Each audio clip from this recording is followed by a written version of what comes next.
ਵਾਹਿਗੁਰੂ। ਇੱਕ ਓੰਕਾਰ ਸਤਨਾਮ ਕਰਤਾ ਪੁਰਖ ਨਿਰਭਉ ਨਿਰਵੈਰ ਅਕਾਲ ਮੂਰਤ ਅਜੂਨੀ ਸੈਭੰ ਗੁਰ ਪ੍ਰਸਾਦ। ਜਿਤਾ ਜੀਉ ਪਿੰਡ ਸਭ ਤੇਰਾ, ਤੂੰ ਅੰਤਰਜਾਮੀ ਪੁਰਖ ਭਗਵਾਨ। ਦਾਸਨ ਦਾਸ ਕਹੈ ਜਨ ਨਾਨਕ, ਜਿਹਾ ਤੂੰ ਕਰਾਹੇ ਤਿਹਾ ਕਰੀ ਵਖਿਆਣ। ਗੁਰ ਨਾਨਕ ਪਦ ਪੰਕਜ ਬੰਧਨ, ਪਾਦ ਪੰਕਜ ਬੰਧਨ।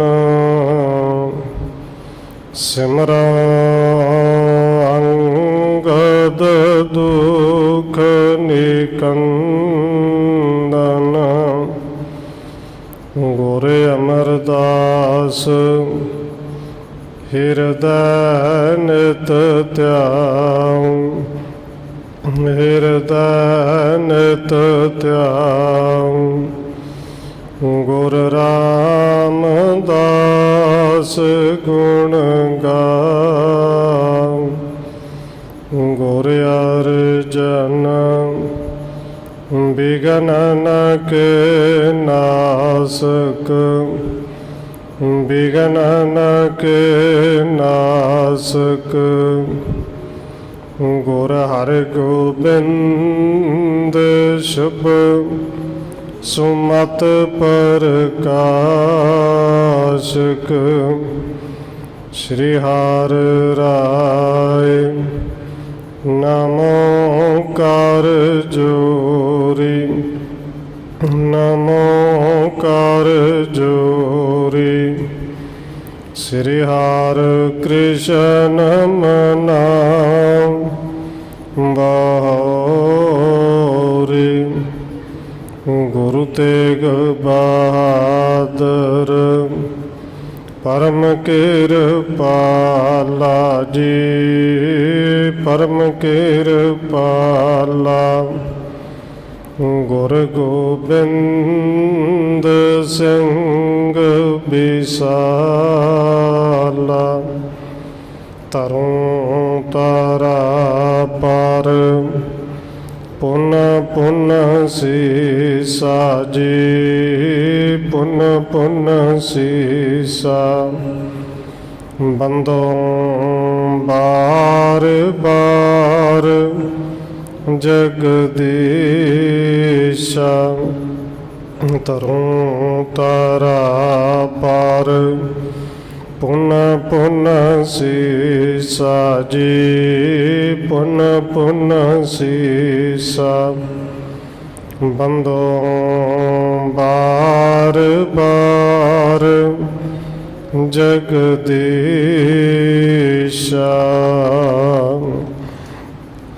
ਜਿਸ ਮਹਿ ਅੰਮ੍ਰਿਤ ਗਿਆਨ ਹੈ, ਮਾਣਕ ਭਗਤ ਬੈਰਾਗ। ਸ਼੍ਰੀ ਗੁਰੂ ਗ੍ਰੰਥ ਸਾਹਿਬ ਉਦਦ, ਬੰਦੋਂ ਕਰ ਅਨੁਰਾਗ। ਏਕ ਓੰਕਾਰ ਸਤਿਗੁਰੂ ਜਿਹ ਪ੍ਰਸਾਦ ਸਚ ਹੋਏ। ਵਾਹਿਗੁਰੂ ਜੀ ਕੀ ਫਤਿਹ ਹੈ, ਬਿਘਨ ਬਿਨਾਸਨ ਸੋਏ। ਏਕ ਓੰਕਾਰ ਸਤਿਗੁਰੂ ਜਿਹ ਪ੍ਰਸਾਦ ਸਚ ਹੋਏ। ਵਾਹਿਗੁਰੂ ਜੀ ਕੀ ਫਤਿਹ ਹੈ, ਬਿਘਨ ਬਿਨਾਸਨ ਸੋਏ। ਵਾਹਿਗੁਰੂ ਜੀ ਰਾਮਦਾਸ ਸਤਿਗੁਰੂ ਪ੍ਰਬੀਨੇ, ਪਰਖਣ ਕੀ ਨ ਸੋ ਨੰਦਨ ਤਿਨੇ। ਸ੍ਰੀ ਅਰਜਨ ਲਵਪੁਰ ਮੇ ਰਹੈ, ਕਬ ਨਾ ਸੰਦੇਸੋ ਲਿਖ ਪਟ ਕਹੇ। ਪਰਮ ਸਨਮਾਨਯੋਗ ਸਤਿਗੁਰੂ ਚਵਰ ਛਤਰ ਤਖਤ ਦੇ ਮਾਲਕ ਹਾਜ਼ਰਾ ਹਜ਼ੂਰ ਜਹਰਾ ਜਹੂਰ ਸ਼ਬਦ ਗੁਰੂ ਜੁਗੋਂ ਜੁਗ ਅਟਲ ਸਤਿਗੁਰੂ ਧੰਨ ਸ਼੍ਰੀ ਗੁਰੂ ਗ੍ਰੰਥ ਸਾਹਿਬ ਮਹਾਰਾਜ ਸੱਚੇ ਪਾਤਸ਼ਾਹ ਜੀ ਦੀ ਪਾਵਨ ਪਵਿੱਤਰ ਹਜ਼ੂਰੀ ਅੰਦਰ ਜੁੜ ਬੈਠੇ ਸਤਸੰਗੀ ਜਨੋ, ਆਪ ਜੀ ਵੱਡੇ ਭਾਗਾਂ ਵਾਲੇ ਹੋ ਜੋ ਸਤਿਕਾਰਯੋਗ ਧੰਨ ਮਾਤਾ ਰਾਜ ਕੌਰ ਜੀ ਦੇ ਪਾਵਨ ਅਸਥਾਨ ਗੁਰਦੁਆਰਾ ਮੰਜੀ ਸਾਹਿਬ ਵਿਖੇ ਸ਼ਾਮਾਂ ਦੇ ਦੀਵਾਨਾਂ ਦੀਆਂ ਹਾਜ਼ਰੀਆਂ ਭਰ ਰਹੇ ਹੋ। ਆਓ ਰੋਜ਼ਾਨਾ ਦੀ ਤਰ੍ਹਾਂ ਧੰਨ ਗੁਰੂ ਰਾਮਦਾਸ ਮਹਾਰਾਜ ਜੀ ਦੀ ਚੱਲ ਰਹੀ ਲੜੀਵਾਰ ਇਤਿਹਾਸ ਕਥਾ ਦੇ ਨਾਲ ਅਗਲੇਰੀ ਸਾਂਝ ਪਾਉਣ ਤੋਂ ਪਹਿਲਾਂ ਅਸੀਸ ਬਖਸ਼ਿਸ਼ ਕਰੋ ਜੀ। ਰਸਨਾ ਨੂੰ ਕਰੋ ਪਵਿੱਤਰ, ਜਿਤਨੇ ਵੀ ਜੁੜ ਬੈਠੇ ਹੋ ਲਵਾਓ ਹਾਜ਼ਰੀ, ਆਖੋ ਜੀ ਵਾਹਿਗੁਰੂ ਜੀ ਕਾ ਖਾਲਸਾ, ਵਾਹਿਗੁਰੂ ਜੀ ਕੀ ਫਤਿਹ। ਰਾਮਦਾਸ ਸਤਿਗੁਰੂ ਪ੍ਰਬੀਨੇ, ਪਰਖਣ ਕੀ ਨ ਸੋ ਨੰਦਨ ਤਿਨੇ। ਕਵੀ ਰਾਜ ਕਵੀ ਸੰਤੋਖ ਸਿੰਘ ਜੀ ਅੱਗੇ ਲਿਖ ਰਹੇ ਨੇ ਕਿ ਜਿਵੇਂ ਕੱਲ੍ਹ ਪਿਛਲੇ ਪ੍ਰਕਰਨਾਂ ਵਿੱਚ ਆਪ ਜੀ ਨੇ ਸਰਵਣ ਕੀਤਾ ਸੀ, ਧੰਨ ਗੁਰੂ ਅਰਜਨ ਦੇਵ ਮਹਾਰਾਜ ਜੀ ਗੁਰੂ ਪਿਤਾ ਧੰਨ ਗੁਰੂ ਰਾਮਦਾਸ ਜੀ ਦਾ ਹੁਕਮ ਮੰਨ ਕੇ ਆਪਣੇ ਤਾਏ ਸਹਾਰੀ ਮਲ ਨਾਲ ਲਾਹੌਰ ਚਲੇ ਗਏ। ਔਰ ਇਸ ਢੰਗ ਦੇ ਨਾਲ ਧੰਨ ਗੁਰੂ ਰਾਮਦਾਸ ਜੀ ਨੇ ਕਵੀ ਸੰਤੋਖ ਸਿੰਘ ਜੀ ਅੱਗੇ ਲਿਖਦੇ ਨੇ ਕਿ ਤਿੰਨਾਂ ਪੁੱਤਰਾਂ ਦੀ ਪਰਖ ਕੀਤੀ, ਜਿਨ੍ਹਾਂ ਵਿੱਚੋਂ ਪ੍ਰਿਥੀ ਚੰਦ ਜਿਹੜਾ ਸੀ ਉਹ ਆਨੇ ਬਹਾਨੇ ਲਾ ਕੇ ਜਵਾਬ ਦੇ ਗਿਆ। ਮਹਾਦੇਵ ਜਿਹੜਾ ਉਹ ਸਿੱਧਾ ਜਵਾਬ ਦੇ ਗਿਆ ਕਿ ਕੋਈ ਰਿਸ਼ਤੇਦਾਰ ਨਹੀਂ, ਕਿਸੇ ਕੋਲ ਨਹੀਂ ਜਾਣਾ। ਔਰ ਧੰਨ ਗੁਰੂ ਅਰਜਨ ਦੇਵ ਮਹਾਰਾਜ ਜੀ ਲਾਹੌਰ ਦੇ ਵਿੱਚ ਨੇ ਤੇ ਕਵੀ ਸੰਤੋਖ ਸਿੰਘ ਜੀ ਅੱਗੇ ਲਿਖ ਰਹੇ ਨੇ ਇਸ ਢੰਗ ਨਾਲ ਗੁਰੂ ਸਾਹਿਬ ਜੀ ਨੇ ਤਿੰਨਾਂ ਪੁੱਤਰਾਂ ਦੀ ਇਹ ਇੱਕ ਪਰਖ ਲਈ ਸੀ। ਸ੍ਰੀ ਅਰਜਨ ਲਵਪੁਰ ਮੇ ਰਹੈ, ਕਬ ਨਾ ਸੰਦੇਸੋ ਲਿਖ ਪਟ ਕਹੇ। ਕਹਿੰਦੇ ਕਈ ਮਹੀਨੇ ਬੀਤ ਗਏ ਕਿ ਸ੍ਰੀ ਅਰਜਨ ਦੇਵ ਜੀ ਲਾਹੌਰ ਦੇ ਵਿੱਚ ਰਹਿੰਦੇ ਨੇ ਔਰ ਗੁਰੂ ਸਾਹਿਬ ਜੀ ਨੇ ਪਰਖ ਵੀ ਜਿਹੜੀ ਸੀ ਉਹ ਬਹੁਤ ਹੀ ਤਗੜੀ ਕਰ ਦਿੱਤੀ ਕਿ ਧੰਨ ਗੁਰੂ ਰਾਮਦਾਸ ਜੀ ਨੇ ਕੋਈ ਸੁਨੇਹਾ ਨਹੀਂ ਭੇਜਿਆ, ਕੋਈ ਚਿੱਠੀ ਨਹੀਂ ਲਿਖ ਕੇ ਭੇਜੀ ਕਿ ਤੁਸੀਂ ਵਾਪਸ ਆਓ ਕਿ ਨਾ ਆਓ। ਤਿਨ ਕੇ ਔਰ ਨਿਤ ਪ੍ਰੇਮ ਪ੍ਰਵਾਹੂ, ਬਥਤ ਜਦਾ ਨਦ ਪਾਵਸ ਮਾਹੂ। ਕਹਿੰਦੇ ਉੱਧਰੋਂ ਧੰਨ ਗੁਰੂ ਅਰਜਨ ਦੇਵ ਜੀ ਦੇ ਅੰਦਰ ਪ੍ਰੇਮ ਦਾ ਜਿਹੜਾ ਪ੍ਰਵਾਹ ਹੈ, ਜਿਵੇਂ ਨਦੀ ਦਾ ਪਾਣੀ ਜਦੋਂ ਵੱਧਦਾ ਹੈ ਫਿਰ ਵੱਧਦਾ ਹੀ ਜਾਂਦਾ ਹੈ, ਵੱਧਦਾ ਹੀ ਜਾਂਦਾ ਹੈ, ਉਸੇ ਤਰ੍ਹਾਂ ਧੰਨ ਗੁਰੂ ਅਰਜਨ ਦੇਵ ਜੀ ਦੇ ਅੰਦਰ ਪ੍ਰੇਮ ਜਿਹੜਾ ਸੀ ਦਿਨੋਂ ਦਿਨ ਹੋਰ ਵੱਧਦਾ ਹੈ, ਹੋਰ ਵੱਧ ਰਿਹਾ ਹੈ। ਸਿਮਰੇ ਸਾਸ ਸਾਸ ਪਿਤ ਗੁਰ ਕੋ, ਕਬ ਦਰਸ਼ਨ ਦੇ ਕਰ ਸੁਖ ਉਰ ਕੋ।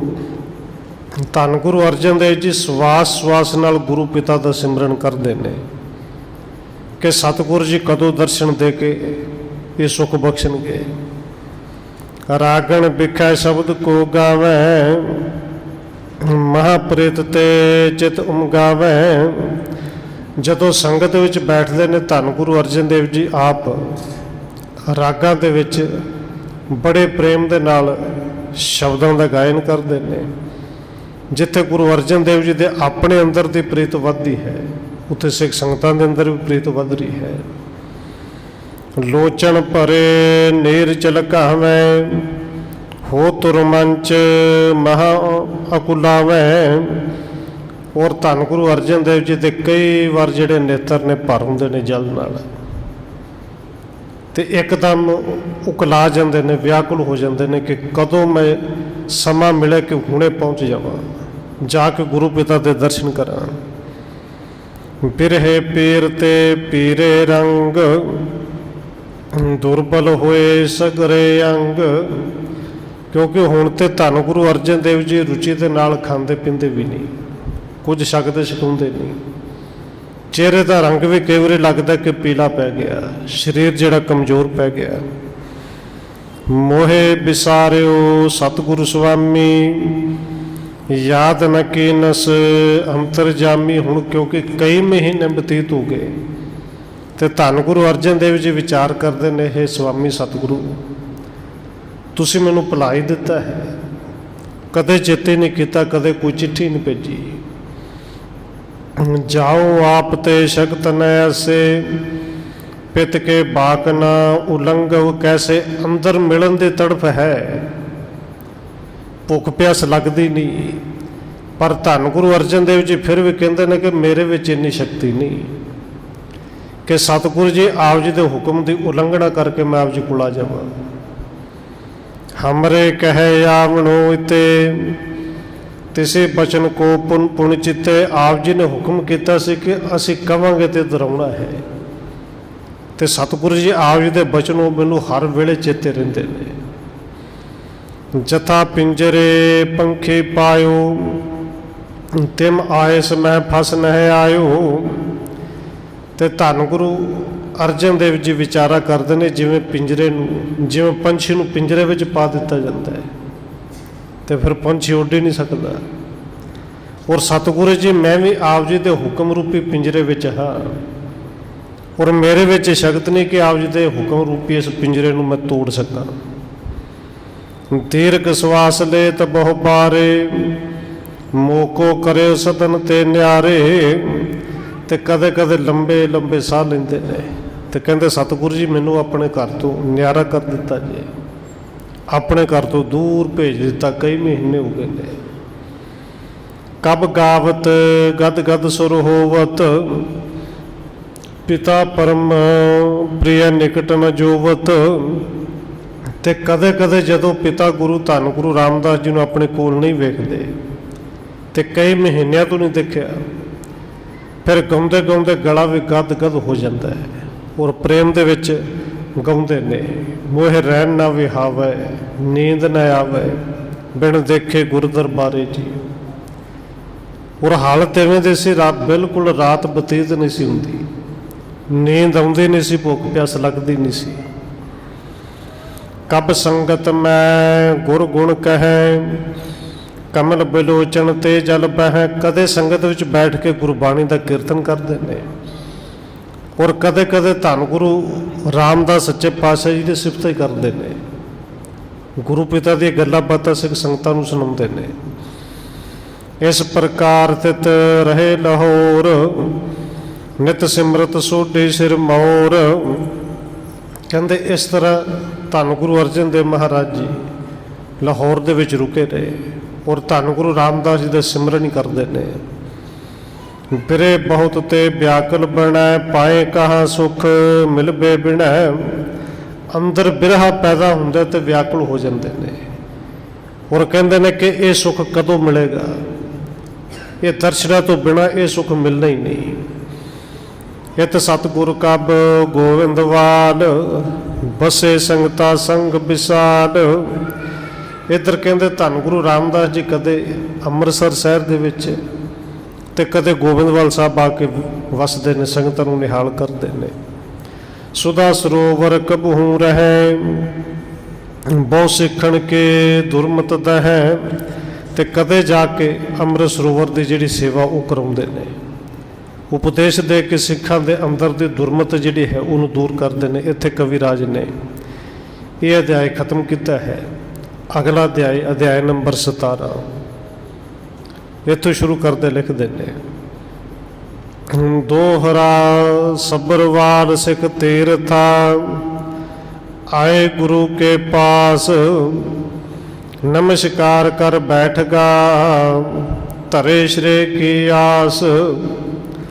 ਕਹਿੰਦੇ ਇੱਕ ਗੁਰੂ ਕਾ ਸਿੱਖ ਜਿੰਦਾ ਨਾਮ ਭਾਈ ਤੀਰਥਾ ਹੈ, ਇਹ ਸੱਭਰਵਾਲ ਹੈ। ਧੰਨ ਗੁਰੂ ਰਾਮਦਾਸ ਜੀ ਦੇ ਚਰਨਾਂ ਦੇ ਵਿੱਚ ਆਇਆ, ਨਮਸਕਾਰ ਕਰਕੇ ਗੁਰੂ ਸਾਹਿਬ ਦੇ ਚਰਨਾਂ ਵਿੱਚ ਬੈਠ ਗਿਆ ਹੈ, और आस ये रखता है कि मुक्ति मिले। जिन्हों गुरु साहब जी जीवन मुक्त कहते हैं, ये जिउंदियां भी मुक्ति मिले और जे कोई मरण तो बाद वाली तो वो भी मुक्ति मिले। चौपए श्री गुर मैं आयो तु विशरणी, श्रेय दे जो उपदेश हो करनी। भाई तीरथा हथ जोड़ के बेनती करता, सतगुरु जी मैं तुहाडी शरण में आया तो कृपा करके वो उपदेश देवो कि जिहड़ी करनी करके मैं मुक्त होवां, जिउंदियां जी मुक्त हो जावां। रावर मुक्ते सुने जो बैन, बिन से पाप होत जित चैन। भाई तीरथा कहता कि सतगुरु जी आप जी के बचन जिहड़ा अपने कन्नां नाल सुन लवे, उनके सारे पाप दूर हो जाते हैं, अंदर नूं चैन मिलता है, अंदर शांति आउंदी है। तब श्री रामदास उपदेशा, सच सम अपर न पुण्य विशेषा। फिर उस वेले धन गुरु रामदास जी ने उपदेश दिता, कहते भाई पुण्य करना चाहिए है। तो पुण्य किवें दा? धन गुरु रामदास जी कहते हैं भाई सच वर्गा होर कोई पुण्य नहीं, सच दे राह ते चलना चाहिए, सच बोलना चाहिए है। सच स्वरूप परमेश्वर केरा, सच ते पाई है सच बसेरा। सतगुरु जी कहते हैं परमेश्वर सच है, सच परमेश्वर का स्वरूप है, तो सच दे विच ही समा के सच दे विच निवास मिलता है, सच दे विच वासा हुंदा है। दोह लोकन मैं सुख लह साचो, सर सन्माने जो सच राचो। भाई तीरथा जी जे चाहते कोई जीवन मुक्त होइए, जे चाहते कोई लोक भी सुखिया होवे परलोक भी सुखिया होवे, तो फिर सच दे नाल जुड़ो, क्योंकि सच ही है जिहड़ा लोक विच ते परलोक विच दोवां थावां ते सहायक हुंदा है। साच पुरख के सतगुरु संगी, बड़ पुन्नण ते साज प्रसंगी। और सतगुरु जी कहते हैं सतगुरु के जिहड़े सच्चे सिख ने वो सच दे संगी ने, उन्होंने सत संगी तां ही कहा जाता है। तो वड्डे पुन्नां नालों भी सब तो वड्डा पुन्न है सच, सच ते चलना। सुमत विचार साच के कहे, सुखम भेद एक इमल है। और सतगुरु जी कहते हैं जिहड़े श्रेष्ठ बुद्धि वाले ने सियाणे ने वो सच दे विचार कहते हैं, सुखम भेद नूं वो जानते हैं। साच कहे किस को होए पुरो, ताहां कूर कहे सच पर हरू। और नाल ही धन गुरु रामदास जी समझाते हैं भाई सच ते चलना है, सच ते पहरा देना है, पर भाई इवें दा सच भी नहीं कि जिहड़ा सच बोल के किसी का बहुत ही बुरा हो जाए। हुण ये साखी पहलों भी सर्वनाथ जी ने की सी कि सच ते पहरा देना है, पर इवें दा सच भी नहीं किसी का बुरा हो जाए। हुण गंगू वर्गे ने बोलिया तो सच सी कि ये दो छोटे साहिबजादे माता गुजर कौर जी, ये धन गुरु कलगीधर पातशाह जी के माता ने, ये उन्होंने पुत्र ने। जाके फड़वाया सी, जे देखिए बोलिया तो सच है, पर उस सच करके अज तक लाहनतां पैंदियां ने और रहिंदी दुनिया तक पैंदियां रहणियां ने। भाई इवें दा सच नहीं जिंदे नाल किसी का नुकसान होवे, बुरा हो जाए। इस पर एक प्रसंग सुन ले हो, निर्णय कर पुण कहन करे हो। सतगुरु जी कहते हैं इस सच बारे एक प्रसंग सुन लो, तो एक प्रसंग सुनाउणा सौखी समझ आ जाएगी। तो फिर निर्णय करना कि सच कित्थे बोलना चाहिए, तो कित्थे जिथे ना लोड़ पवे फिर सच नूं लुको भी लेना चाहिए है। थिरियो साधिक नृप के द्वारे, बैठे कितक मास गुजारे। हुण सतगुरु जी प्रसंग सुनाउंदे ने, कहंदे एक साधु सी, किसी राजे दे कोल गया तो राजे दे घर विच रह गया, कई महीने उत्थे रहा। सो नृप पुत्र ब्याह कर आयो, सिर प्रकार ओ शाह बधायो। उस राजे दे पुत्र दा ब्याह सी, ਇੱਕੋ ਇੱਕ ਪੁੱਤਰ ਹੈ ਤੇ ਰਾਜੇ ਨੂੰ ਚਾਅ ਬਾਹਲਾ ਸੀ ਕਿ ਬੜੇ ਚਾਵਾਂ ਦੇ ਨਾਲ ਵਿਆਹ ਕੀਤਾ।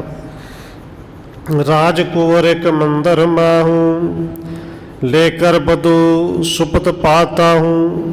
ਵਿਆਹ ਕਰਕੇ ਆਏ, ਕਹਿੰਦੇ ਉਸੇ ਦਿਨ ਉਹ ਜਿਹੜਾ ਰਾਜਕੁਮਾਰ ਹੈ ਆਪਣੀ ਘਰਵਾਲੀ ਨੂੰ ਲੈ ਕੇ ਇੱਕ ਮੰਦਰ ਘਰ ਦੇ ਵਿੱਚ ਜਾ ਕੇ ਆਰਾਮ ਕਰਦਾ ਹੈ। ਕਿਤਕ ਰਾਤ ਬੀਤੇ ਸੁਖ ਪਾਏ ਤਾਹੇ ਬਧੂ ਕੋ ਨੀਂਦ ਨ ਆਈ।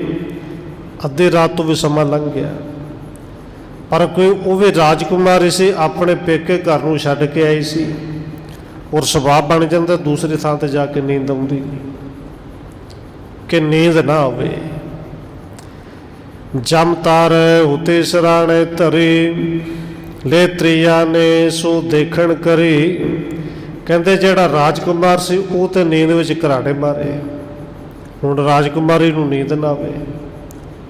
ਨਵੇਂ ਵਿਆਹ ਆਈ ਸੀ, ਉਹ ਉੱਠ ਕੇ ਬੈਠ ਗਈ, ਕਦੇ ਬੈਠੇ ਕਦੇ ਖੜੀ ਹੋ ਜੇ।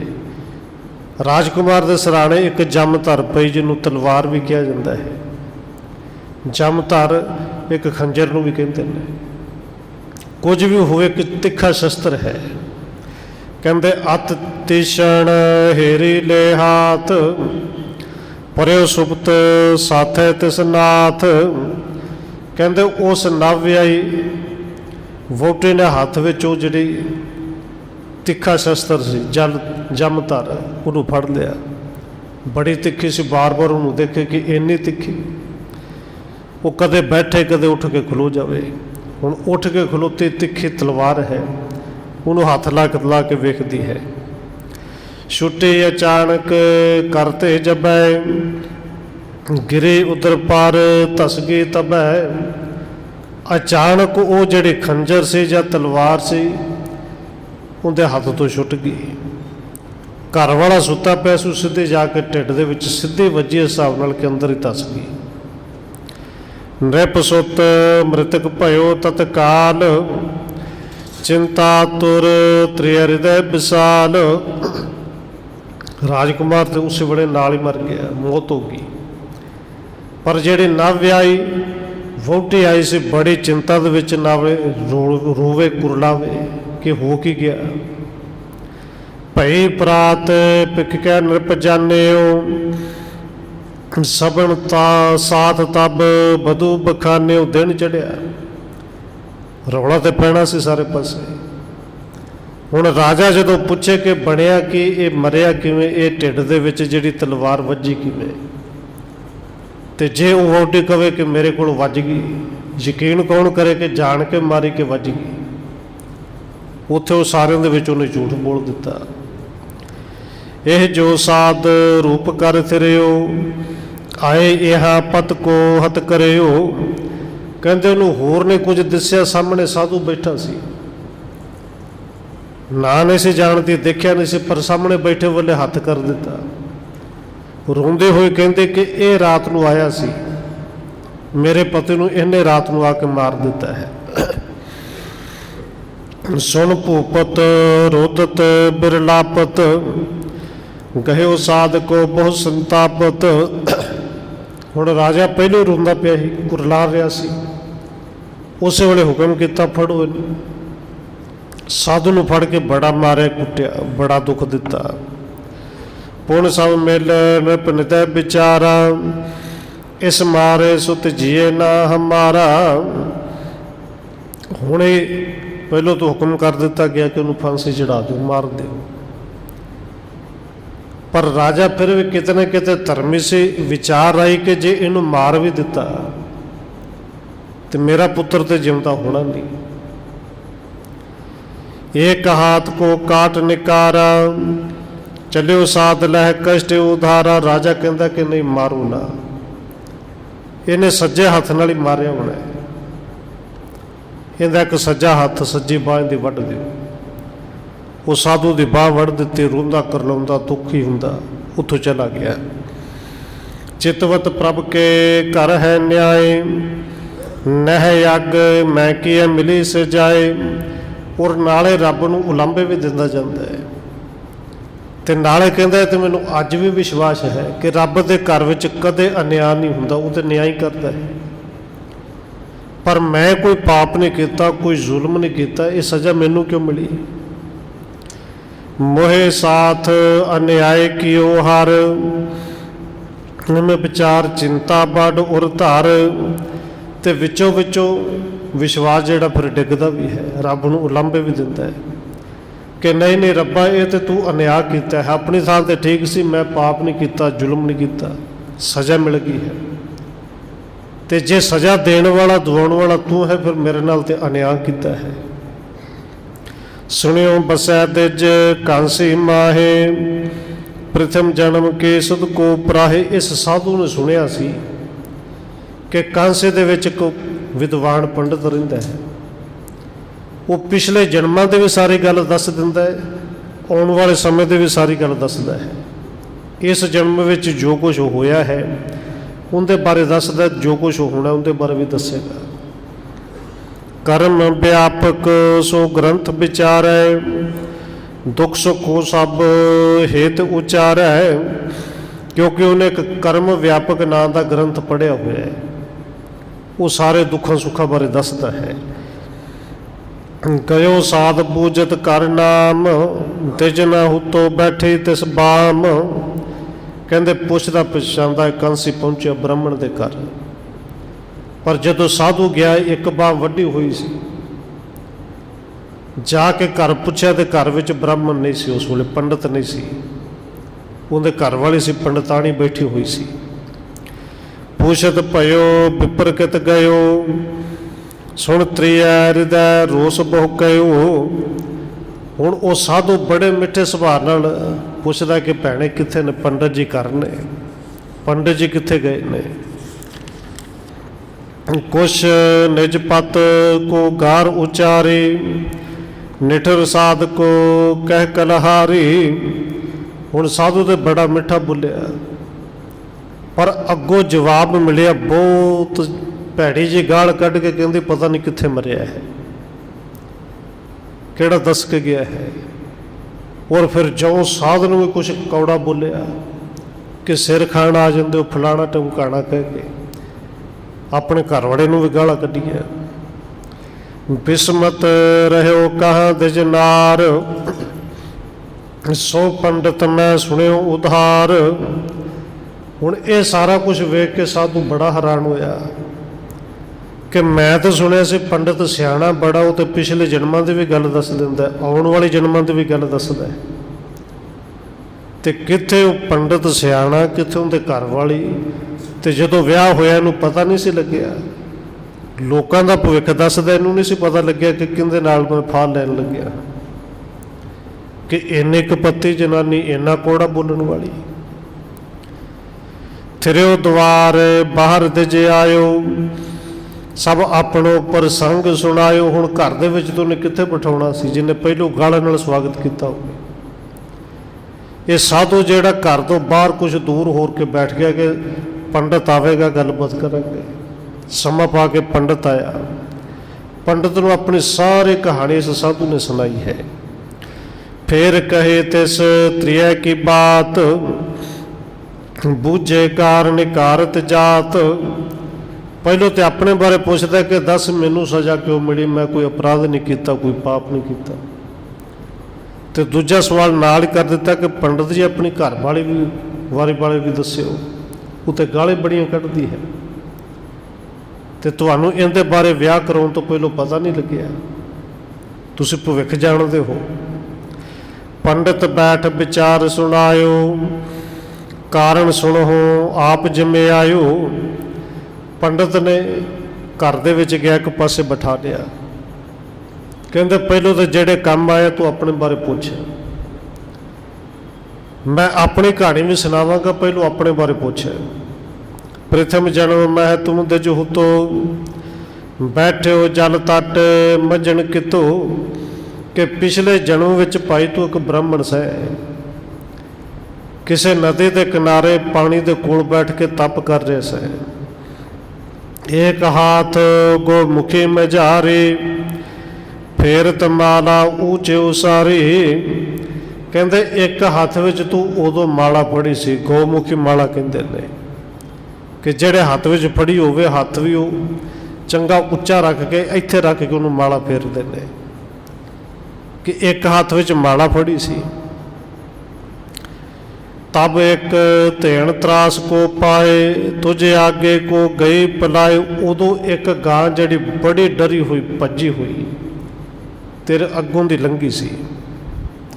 ਪਿੱਛੇ ਆਇਓ ਦੁਸ਼ਟ ਕਸਾਏ ਤਿਨ ਬੂਝੀਤ ਦਿਸ ਕੋ ਗਾਇ ਆਈ। ਤੇ ਗਾਂ ਡਰੀ ਕਿਉਂ ਸੀ? ਕਿਉਂਕਿ ਉਹਦੇ ਪਿੱਛੇ ਕਸਾਈ ਲੱਗਿਆ ਸੀ, ਫੜ ਕੇ ਮਾਰਨਾ ਸੀ। ਉਹ ਕਸਾਈ ਨੇ ਆ ਕੇ ਤੇਰੇ ਤੋਂ ਪੁੱਛਿਆ ਕਿ ਇੱਧਰ ਕੋਈ ਗਾਂ ਆਈ ਹੈ। ਮੋਣ ਤਰੇ ਮੁਖ ਤੇ ਨਾ ਆਲਾਈ ਗਈ ਇਤਹਿ ਕਰ ਸਾਥ ਬਤਾਈ। ਕਹਿੰਦੇ ਉਦੋਂ ਤੂੰ ਤੇ ਮੋਣ ਧਾਰਨ ਕੀਤੀ ਸੀ, ਚੁੱਪ ਰਿਹਾ, ਬੋਲਿਆ ਤੇ ਨਹੀਂ, ਪਰ ਹੱਥ ਨਾਲ ਇਸ਼ਾਰਾ ਕੀਤਾ ਕਿ ਗਾਂ ਇੱਧਰ ਨੂੰ ਗਈ ਹੈ। ਔਰ ਝੂਠ ਵੀ ਨਹੀਂ ਬੋਲਿਆ, ਬੋਲਿਆ ਵੀ ਸੱਚ ਸੀ। ਜਾਏ ਗਏ ਸੋ ਤਿਨ ਵਿਚਾਰੇ ਲੈ ਨਜ ਸਦਨ ਵਿਖੇ ਤਿਨ ਮਾਰੀ। ਤੇਰੇ ਸੱਚ ਬੋਲਣ ਕਰਕੇ ਉਸ ਕਸਾਈ ਨੇ ਜਾ ਕੇ ਗਊ ਨੂੰ ਫੜ ਲਿਆ, ਘਰ ਲੈ ਗਿਆ, ਜਾ ਕੇ ਉਹਨੇ ਮਾਰ ਦਿੱਤੀ। ਪੂਰਬਲੇ ਪੁੰਨਣ ਕੋ ਪਾਏ ਭਇਓ ਕਸਾਈ ਸੁਤ ਨਰ ਰਾਏ। ਹੁਣ ਕਹਿੰਦੇ ਪਿਛਲੇ ਜਨਮਾਂ ਕਰਕੇ ਉਹ ਜਿਹੜਾ ਕਸਾਈ ਸੀ, ਬਸ ਉਹਨੇ ਇਹ ਜਨਮ ਦੇ ਵਿੱਚ ਰਾਜੇ ਦੇ ਪੁੱਤਰ ਦਾ ਜਨਮ ਲਿਆ। ਰਾਜੇ ਦਾ ਪੁੱਤਰ ਉਹੀ ਕਸਾਈ ਸੀ ਜਿਹਨੇ ਗਾਂ ਨੂੰ ਮਾਰਿਆ ਸੀ। ਨ੍ਰਿਪ ਕੇ ਸੁਤਾ ਧੇਣ ਤਨ ਪਾਇਓ ਹਿਤ ਬਦਲੇ ਸੰਜੋਗ ਬਣਾਇਓ। ਉਹ ਜਿਹੜੇ ਗਾਂ ਸੀ ਉਹਨੇ ਇੱਕ ਰਾਜੇ ਦੀ ਪੁੱਤਰੀ ਦੇ ਰੂਪ ਦੇ ਵਿੱਚ ਜਨਮ ਲਿਆ, ਜਿਹੜੀ ਇਸ ਰਾਜੇ ਦੇ ਪੁੱਤਰ ਨਾਲ ਵਿਆਹੀ ਗਈ ਸੀ। ਬਸ ਰੱਬ ਨੇ ਇੱਕ ਦੂਜੇ ਤੋਂ ਬਦਲਾ ਲੈਣ ਵਾਸਤੇ ਸੰਜੋਗ ਬਣਾਇਆ ਸੀ।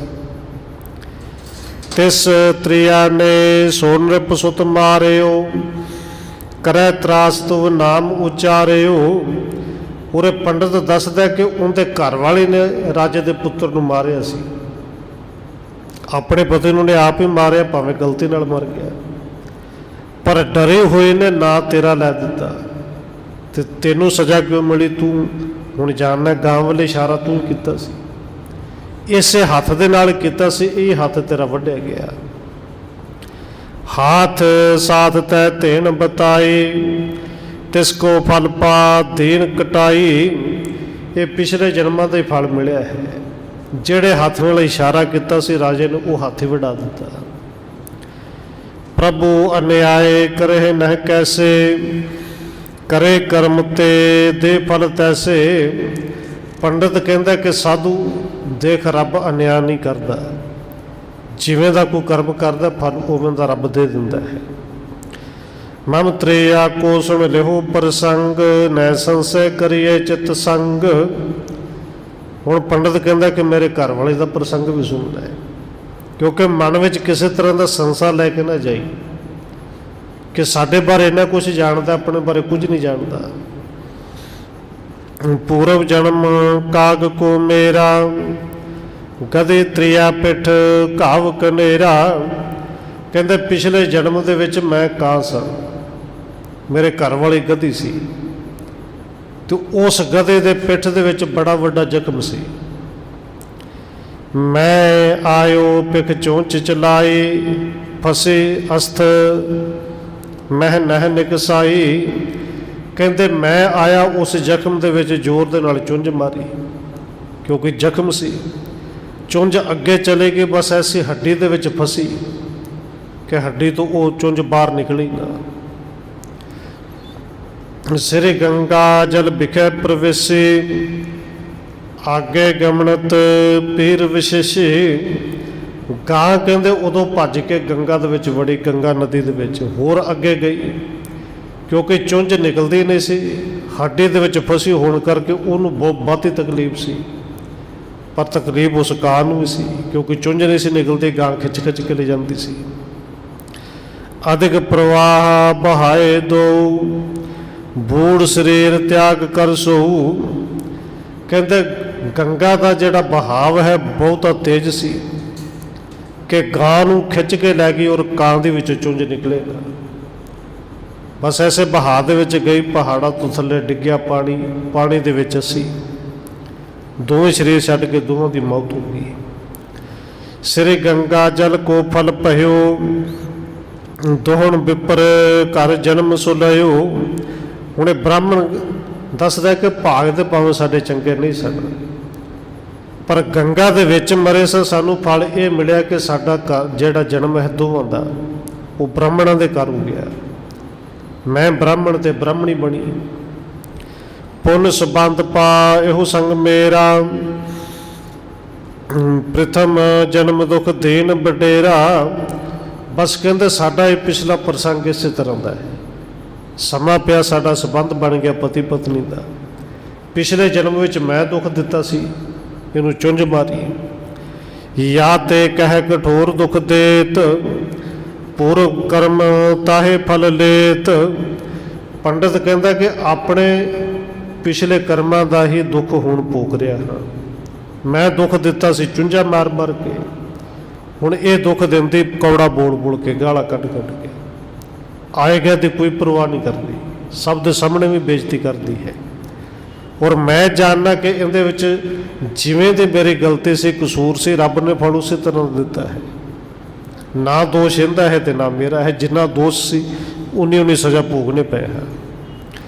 सुनत साध तब निश्चय आयो, बिना कर्म दुख सुख न पायो। ये सुन के उस साधु ते भरोसा हो गया कि बिना कर्म किते तो ना दुख मिलता है ना सुख मिलता है। और रब ना किसी को दुख दिंदा है ना ही सुख दिंदा है। ये दुख सुख मिलते अपने कर्मा करके नहीं, जिमें किसी दे कीते उवें दे मिल जाते हैं।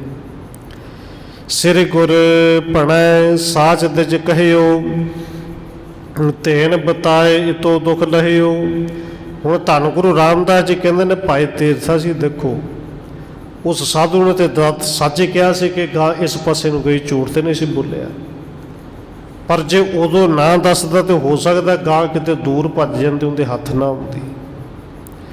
शारत कारजस हाथ बताई, सो कटवाए पीर को पाई। कि जेड़े हथ नाल इशारा किया से वो हथ वडवाउणा पिया, दुख भोगना पिया। पूर्व कर्म फल मिट्यो नाहे, सीता दुख पाए बन माहे। सतगुरु जी कहते हैं पूर्वले किए हुए कर्मां दे जिहड़े दुख ने ना मिटदे नहीं। हाँ जे कोई गुरु के शरण में आ जाए, सच नाल जुड़िया होवे, ये दुख जिहड़े ने ये सूली तो सूल बन सकते हैं। हुण सतगुरु जी ने उत्थे उपदेश दिता कि भाई सच बोलना है, झूठ नहीं बोलना। झूठ समान पाप न है कोई, कहे न कबहू गुरसिख जोई। कि झूठ बोलना बड़ा वड्डा पाप है, तो जिहड़ा गुरु का सिख वो झूठ कदे ना बोले। पर नाल समझाया भी, जह प्राणी मरबे ते छुटे, कितों परयो कहे कंष्ट मिटे। पर जेड़ा झूठ ना बोलन करके कोई मरदा होया बच जे, कि जेड़ा सच ना बोले किसी का दुख कटिया जाए, तो फिर वो सच जेड़ा छड्ड देना चाहिए है। सच बोलण नाल किसी की मौत ही हो जाए, तो फिर वो भी सच किहड़े काम दा। ताहा झूठ है सच समान, फिर हित होते करे बखान। कि किसी के भले वास्ते उस वेले बोलिया होया झूठ भी सच के बराबर है। कि भाई जिंदा भला करना वो भी उन्हें गलती कोई नहीं की, पाप कोई नहीं की, पर साडा सच बोलन करके उनकी मौत ही हो जाए, उनका नुकसान ही हो जाए।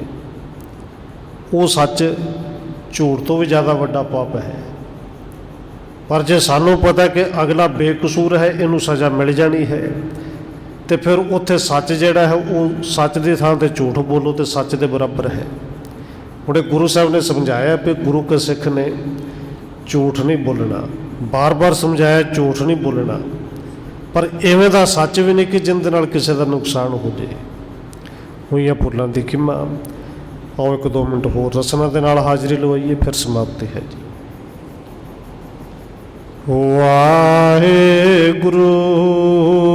वाहेगुरु वाहेगुरु वाहेगुरु।